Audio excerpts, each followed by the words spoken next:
ಎಲ್ಲರಿಗೂ ನಮಸ್ಕಾರ. ನೀವು ನೋಡ್ತಾ ಇದ್ದೀರಾ ಸಿಗ್ನೇಚರ್ ಸ್ಟುಡಿಯೋ. ನಾನು ಪ್ರಶಾಂತ್. ಸ್ನೇಹಿತರೆ, ಒಂದು ಕಾಲದಲ್ಲಿ ನಾನಾಗಲಿ ನೀವಾಗಲಿ ಎಲ್ಲರ ಮನೆ ಬಾಗಿಲುಗಳ ಮೇಲೆ ನಾಳೆ ಬಾ ಅಂತ ಬರ್ತಿದ್ದನ್ನು ನೋಡಿದ್ದೀವಿ, ಕೇಳಿದ್ದೀವಿ. ಕಾರಣ ಇಷ್ಟೇ, ಯಾವುದೋ ದೆವ್ವ ಅಥವಾ ಪಿಶಾಚಿ ಮನೆ ಹತ್ರ ಬಂದಾಗ ಇದನ್ನು ನೋಡಿ ಮತ್ತೆ ವಾಪಸ್ ಹೊರಟೋಗ್ಲಿ ಅಂತ. ಇಂಥದ್ದೇ ಕಾಲಘಟ್ಟದಲ್ಲಿ, ಅಂದರೆ ಇಂಥದ್ದೇ ಟೈಮ್ನಲ್ಲಿ ಅನ್ನುವಂಥ ಒಬ್ಬಳು ಹೆಣ್ಮಗಳು ಹುಬ್ಳಿಯ ನಿವಾಸಿಯಾಗಿರ್ತಾಳೆ. ಅವಳು ಇದನ್ನೆಲ್ಲ ನಂಬ್ತಾ ಇರೋದಿಲ್ಲ. ಕಾರಣ ಇಷ್ಟೇ, ಅವಳು ಲಾಜಿಕ್ ಮೇಲೆ ಬದುಕುವಂತಹ ವ್ಯಕ್ತಿತ್ವ ಅವಳದಾಗಿರುತ್ತೆ.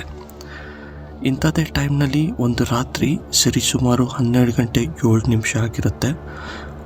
ಮಲಗಬೇಕು ಎಂದನಂತೆ ಅಂಥೇಳಿ ಫೋನನ್ನು ಸೈಲೆಂಟ್ ಮಾಡ್ತಾಳೆ. ಕೆಲವೇ ಕ್ಷಣದಲ್ಲಿ ಆ ಫೋನು ಸೈಲೆಂಟ್ ಆಗಿದ್ರೂ ಕೂಡ ರಿಂಗ್ ಆಗೋದಕ್ಕೆ ಶುರು ಆಗುತ್ತೆ. ಫೋನ್ ಎತ್ತಿ ನೋಡಿದಾಗ ಅನ್ನೋನ್ ನಂಬರ್ ಕಾಣುತ್ತೆ.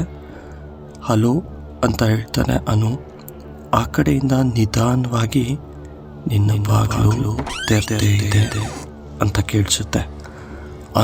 ಬೆಚ್ಚಿ ಬೀಳ್ತಾಳೆ. ತಕ್ಷಣ ಬಾಗಿಲ ಕಡೆ ನೋಡ್ತಾಳೆ. ಬಾಗಿಲು ಲಾಕ್ ಆಗಿರುತ್ತೆ. ನೀನು ಯಾರು ಅಂತ ಆ ಧ್ವನಿ ಕೇಳಿದಾಗ ಆ ಕಡೆಯಿಂದ ನಾನು ನಿನ್ನ ಹಿಂದೆ ನಿಂತಿದ್ದೀನಿ ಅಂತ ಕೇಳುತ್ತೆ. ಫೋನ್ ಕೈಯಿಂದ ಬೀಳುತ್ತೆ. ನಿಧಾನವಾಗಿ ಹಿಂದಕ್ಕೆ ತಿರುಗಿ ನೋಡ್ತಾಳೆ. ಅಲ್ಲಿ ಯಾರೂ ಇರೋದೇ ಇಲ್ಲ.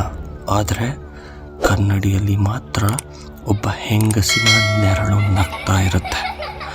ಕಾಲಂತೂ ಡಿಸ್ಕನೆಕ್ಟ್ ಆಗೋದಿಲ್ಲ, ಆದರೆ ಅನುವಿನ ಉಸಿರು ಮಾತ್ರ ಡಿಸ್ಕನೆಕ್ಟ್ ಆಗೋಗುತ್ತೆ.